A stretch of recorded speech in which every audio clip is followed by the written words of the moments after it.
আসসালামু আলাইকুম রহমতুল্লাহি ওয়াবারাকাতুহু। সম্মানিত দর্শক, আমাদের দেশের বহুল আলোচিত -2 ফর্মুলা, তারপর 111 111, আবার সেই 111 আদলে আরেকটি 111 হবে 211, এরকম কথাবার্তা আমরা সেই 2006 সন থেকেই ক্রমাগত বলে আসছি। -2 ফর্মুলার যে মূল ভিত্তি সেটা হলো বাংলাদেশের প্রধান দুটো রাজনৈতিক দল। এ দুটো রাজনৈতিক দলের বলয় থেকে দেশ এবং জাতিকে বের করতে হবে। আচ্ছা, বের করে তৃতীয়, চতুর্থ, পঞ্চম শক্তি, মানে একটা যাকে বলা হয় ফুল ডেমোক্রেসি, যেখানে যে যার মতো করে সংগঠন করতে পারবে এবং রাষ্ট্র ক্ষমতায় যাওয়ার জন্য তারা পরস্পরের সঙ্গে প্রতিযোগিতা করতে পারবে, এরকম একটা রাস্তা করে দেওয়ার জন্য দেশি এবং বিদেশি বিভিন্ন কৌশলগত যে সকল শক্তি সমূহ রয়েছে তারা চাপ প্রয়োগ করবে, তাপ প্রয়োগ করবে, শক্তি প্রয়োগ করবে, অর্থ বিনিয়োগ করবে। এবং ওই যে -2, এটাকে যদি মোটা দাগে বলা হতো তাহলে বিএনপি থেকে বেগম খালেদা জিয়াকে মাইনাস করতে হবে, জিয়া পরিবারকে মাইনাস করতে হবে এবং জিয়া পরিবারের বাইরে যে সকল নেতৃত্ব রয়েছে তাদেরকে সুযোগ করে দিতে হবে এই দলটির সভাপতি এবং সেক্রেটারি হওয়ার জন্য বা অন্যান্য বড় বড় পদ পদবিতে যাওয়ার জন্য। আর অন্যদিকে শেখ হাসিনা, শেখ পরিবার এবং তার আত্মীয় স্বজন যারা আছে তাদেরকেও আওয়ামী লীগ থেকে বিতাড়িত করতে হবে এবং আওয়ামী লীগ একটা সর্বজনীন দল হিসাবে দলের ভিতরে যারা ত্যাগী, যোগ্য, তারা তাদের আপন যোগ্যতা বলে প্রতিযোগিতার মাধ্যমে এই দলে শীর্ষ পর্যায়ে চলে আসবে। তো এই যে আপাত দৃষ্টিতে চমৎকার সুন্দর, শুনতে ভালো, এরকম একটি মিক্সচার, দ্য পলিটিক্যাল মিক্সচার, এটি 111 নামক যে ব্যর্থ সামরিক কু বা অভ্যুত্থান হয়েছিল 2006 সনে, তার প্রেক্ষিতে প্রায় টানা 1 বছর ধরে বিএনপির মধ্যে এবং আওয়ামী লীগের মধ্যে সংস্কারবাদী একটা গ্রুপ দাঁড় করে আনা হয়। এর বাইরে অনেকগুলো কিংস পার্টি তৈরি করা হয় ফেরদৌস আহমেদ কুরেশির নেতৃত্বে এবং 1 বছর পর সবাই বুঝতে পারেন যে এটা সম্ভব নয়। এতে করে যেটি হয়, সেই 111 সরকার, তাদের পতন হয়। তারপর সংস্কারবাদী যারা গ্রুপ ছিলেন বিএনপি এবং আওয়ামী লীগের, তাদের পতন হয়। 111 সময় যারা ঠিক এই সরকারের তাবেদার ছিলেন তারা সবাই বিপদে পড়ে এবং পুরো প্রকল্প ভেস্তে যায়। তখন বলা হয়ে থাকে ভারতের প্রত্যক্ষ মদদে, আমেরিকার সাপোর্টে এবং ভারতের প্রয়াত রাষ্ট্রপতি জনাব প্রণব মুখার্জি তার ডাইরেক্ট অভিভাবকত্বে এটি পলিটিক্যাল সমঝোতা হয় বিএনপির সঙ্গে, আওয়ামী লীগের সঙ্গে, 111 কুশলীদের সঙ্গে এবং অন্যান্য যারা পক্ষ বিপক্ষ রয়েছে তাদের সঙ্গে। এরপরই একটি নির্বাচন হয়। সেই নির্বাচনে 2008 সনের 29শে ডিসেম্বর নির্বাচনে শেখ হাসিনা ক্ষমতায় আসেন।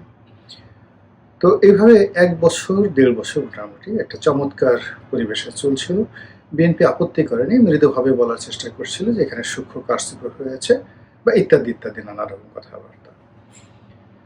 কিন্তু পরবর্তীতে আবার পরিস্থিতি উল্টে যায়। আওয়ামী লীগ বিশেষ করে যুদ্ধাপরাধের বিচার, তারপর জামাতের বিরুদ্ধে তাদের যে শক্ত অবস্থান সেইগুলো, এরপর নিজ দলের মধ্যে যে সংস্কারবাদী গ্রুপ তাদেরকে পিছনে ঠেলে দেওয়া, এই কর্মগুলো করে তার যে বলয়টা, সেই বলয়টিতে সে যথেষ্ট দুর্বল হয়ে পড়ে।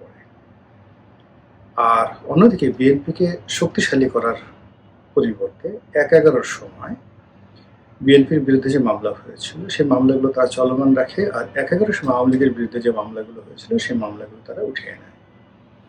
ফলে একটা অসম রাজনৈতিক পরিস্থিতি তৈরি হয় এবং তার প্রেক্ষিতে আওয়ামী লীগের প্রতি মানুষ, মানে বিশেষ করে বিএনপি, বিশ্বাস হারিয়ে ফেলে এবং 2014 যে নির্বাচন হয় সেই নির্বাচনে তারা বলে যে এই পদ্ধতিতে আমরা যাব না, অর্থাৎ আওয়ামী লীগ যে তত্ত্বাবধায়ক প্রথা বাতিল করেছিল সেটা বিএনপি মেনে নেয়নি এবং ওটা নিয়ে রাজনৈতিক রেষারেষির এক পর্যায়ে বিএনপি সেই নির্বাচন বর্জন করে। তারপরে ঘটনা তো আমরা সবাই জানি। তো 14 সনের পর থেকে আবার আলোচিত হতে থাকে -2, আবার আলোচিত হতে থাকে 211, আরেকটা 111 আসবে। এই কারণ হলো শেখ হাসিনা ধীরে ধীরে এতটা শক্তিশালী এবং এতটা কর্তৃত্ব পরায়ণ হয়ে পড়েছিলেন যে তাকে মোকাবেলা করার মতো রাজনৈতিক শক্তি বাংলাদেশে ছিল না। তো সেই অবস্থায় একটা মিলিটারি ইন্টারভেনশন, মিলিটারি হস্তক্ষেপ, তার সঙ্গে জনগণের অভ্যুত্থান, একই সঙ্গে আমেরিকা, তারপর ভারত, এ সকল রাষ্ট্রের অংশগ্রহণ সব মিলিয়ে আবার একটা সেই যে সামরিক অভ্যুত্থান ১/১১-র মতো, এটা সবাই তখন খুব যাকে বলা হয় একেবারে মাথায় করে নাচছে যে আরেকটা ১/১১ যদি আসতো বা আরেকটা ২/১১ যদি আসতো, আরেকটা ২/১১ বলতে মানে আরেকটি হয় না, ২/১১ যদি আসতো ১/১১-র অনুকরণে, আমরা ফুলের মালা দিয়ে বরণ করে নিতাম। এভাবে 10টা বছর আয়োজন চলতে থাকলো, 10টা বছর আলাপ আলোচনা হতে থাকলো। এরপর আসলে কি হলো আমরা কিছু বলতে পারি না। 2024 সনে আমরা যেটা দেখলাম সেটা হলো লক্ষ লক্ষ মানুষ রাস্তায় নেমে এসেছে, বহু মানুষ হতাহত হয়েছে, বহু পক্ষ এখানে আহত নিহত হয়েছেন এবং এক পক্ষ অন্য পক্ষের বিরুদ্ধে নানা রকম অভিযোগ করছে। ফলে 2024 সনের আগস্ট মাসের 5 তারিখের যে ঘটনা, সেই ঘটনার একটা সমীকরণ আমরা দাঁড় করাতে পারছি না যে এটা কি 2/11, এটা কি গণ অভ্যুত্থান, এটা কি যাকে বলা হয় -2 ফর্মুলার যে দ্বিতীয় প্রেক্ষাপট, এটি কি একটি বিপ্লব, এটি কি একটি ম্যাটিকুলাস ডিজাইন, এটি কি আওয়ামী লীগের একটা কৌশল, এটি কি বিএনপির একটা ভাব নাকি কি? মানে অ্যাজ ইউ হোল এখনো পর্যন্ত গত 2 বছর ধরে বিতর্ক চলছে এবং 2 বছরের মধ্যে দুটো সরকার, একটা সরকার চলে গেছে আর একটা সরকার এখন ক্ষমতা আছে 4.5 মাস ধরে। কিন্তু ক্ষমতা আসার পরও সরকারের মধ্যে যে স্বস্তি থাকবে, সুদূর প্রসারী পরিকল্পনা থাকবে, সরকার সুস্থ এবং শান্তিপূর্ণভাবে কাজ করবে, এরকম কোনো লক্ষণ দেখা যাচ্ছে না। সংসদে যে সকল বিরোধী দল আছেন, সরকারি বিরোধী দল মানে রাষ্ট্রীয় বিরোধী দল, এনসিপি এবং জামাত, রাজপথে যে সকল বিরোধী দল আছে অর্থাৎ সংসদে যারা আছেন তাদের বাইরেও অনেকগুলো ছোট ছোট রাজনৈতিক দল আছে, তার মধ্যে সিপিবি, বাসদ, এরকম আরো অনেক দল আছেন। তারা কেউ সরকারকে আসলে স্বস্তিতে থাকতে দিচ্ছেন না। এরবারে নিষিদ্ধ যে সংগঠনটি, সেই নিষিদ্ধ সংগঠনটি দেশের ভিতরে নানা রকম কর্মকাণ্ড চালাচ্ছে, দেশের বাইরে নানা রকম কর্মকাণ্ড চালাচ্ছে, আর সেই নিষিদ্ধ সংগঠনটির সঙ্গে বিশ্বের পরাশক্তি নামক যে দেশ, এক বা একাধিক দেশ, অনেকটা আম দুধের মতো, আম কাঁঠালের মতো একেবারে মিশে গেছে। তারা বাংলাদেশে আরও একটি অস্বস্তিকর পরিবেশ, অস্থিতিশীল পরিবেশ তৈরি করার জন্য প্রাণান্ত চেষ্টা চালিয়ে যাচ্ছে। নানা রকম কথাবার্তা, আজ ঢুকে পড়বো, কাল ঢুকে পড়বো, ফাঁসির মঞ্চ রেডি করো, জেলখানা রেডি করো, এয়ারপোর্ট থেকে আসবো, দেখি কি হয়, আমি প্রধানমন্ত্রী, আমি পদত্যাগ করেছিলাম, আমি করিনি, ইত্যাদি ইত্যাদি নানা কথা, নানা কথা। মানে যখন যে কথাটা বললে নিষিদ্ধ সংগঠনটির জন্য সুবিধা হয়, যখন যে কথাটি বললে সমাজে বিতর্ক তৈরি হয় এবং বিসংবাদ তৈরি হয় এবং একই সঙ্গে কনফিউশন, সন্দেহ এবং অবিশ্বাস তৈরি হয়, এই ধরনের কথা, কাজ, কর্ম, কৌশল এমনভাবে মার্কেটিং করা হচ্ছে, ব্র্যান্ডিং করা হচ্ছে দেশে এবং বিদেশে, যার ফলে সরকারের মানে এখন তারেক রহমান সাহেব না হয় যদি এখানে যদি জন এফ কেনেডি সরকার থাকতেন, তিনিও সুস্থ থাকতে পারতেন না, স্বস্তিতে থাকতে পারতেন না। ফলে কি হলো, সরকারের কোনো কাজকর্মে গতি আসছে না। এই অবস্থায় আবার অনেকে সেই আশঙ্কা করছে যে তাহলে কি -2 ফর্মুলা একেবারে কনফার্ম হয়ে গেল, -1 তো কনফার্ম হয়ে গেছে একটি দল নিষিদ্ধ হওয়ার মাধ্যমে এবং সেই দলের নেতাকর্মীদের একটা বিরাট অংশ জেলে গেছে, আর একটি অংশ দেশের বাইরে পালিয়ে আছে, যাদের বিরুদ্ধে মামলা, মোকদ্দমা, হামলা থেকে শুরু করে আরো বহু মানে তাদের মাথার উপর বোঝা হয়ে আছে, যারা বিদেশে পালিয়ে গেছে। তাদের সঞ্চিত অর্থ বাজেয়াপ্ত হয়েছে, তাদের সঞ্চিত অর্থ অনেকে মেরে দিয়েছে, তাদের অনেকে বয়স্ক হওয়ার কারণে বুড়ো হয়ে গেছেন, তাদের সেই তেজ এখন আর নেই। আগামী 1-2 বছর পরে তারা আরও বার্ধক্যজনিত যে রোগগুলো রয়েছে সেই রোগ এবং শোক দ্বারা আক্রান্ত হবেন। তো কাজেই এটা মাইনাস যে 1, এটা তো একেবারে 100% কনফার্ম হয়ে গেছে।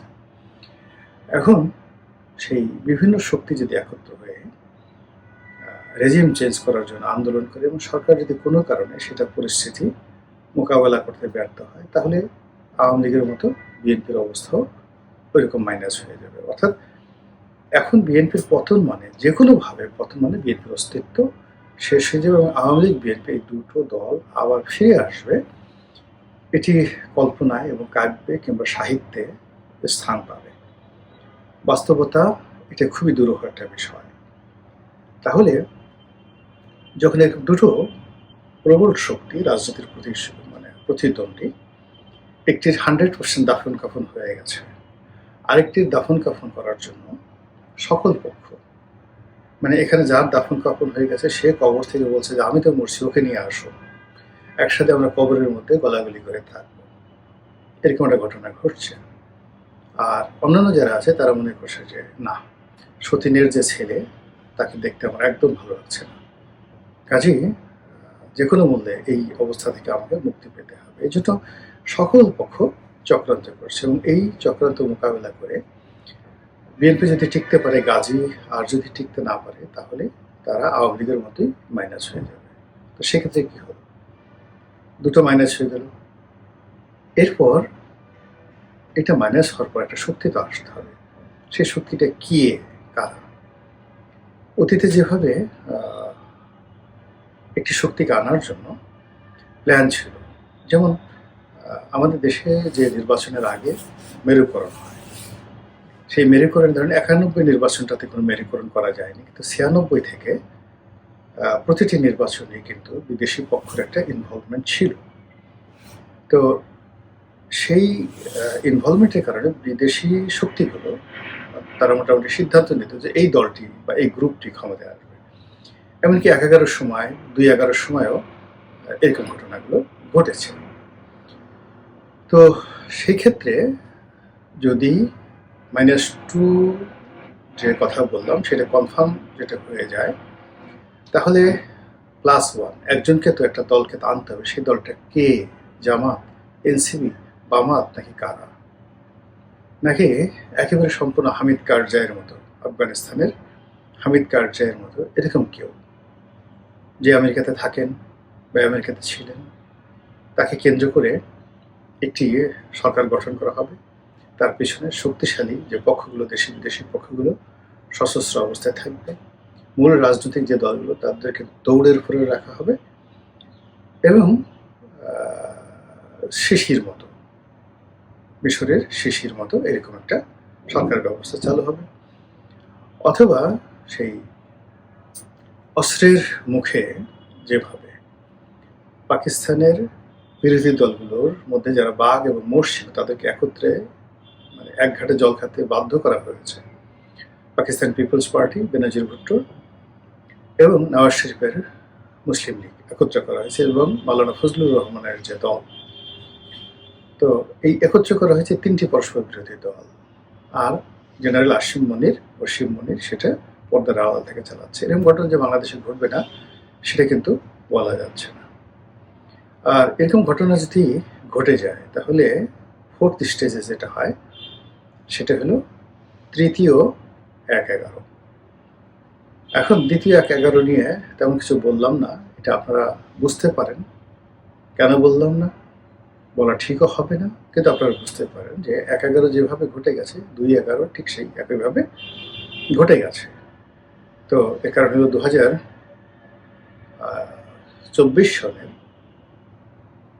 নভেম্বর মাসের 1 তারিখ তো চলে গেছে, এতে তো কোনো সন্দেহ নেই। এবং সেই নভেম্বর মাসের 1 তারিখই তো অনেক কিছু ঘটে গেছে। অথবা 2023 সনের নভেম্বর মাসের 1 তারিখে তো অনেক কিছু ঘটে গেছে, বা 2025 সনের নভেম্বর মাসে অনেক কিছু ঘটে গেছে।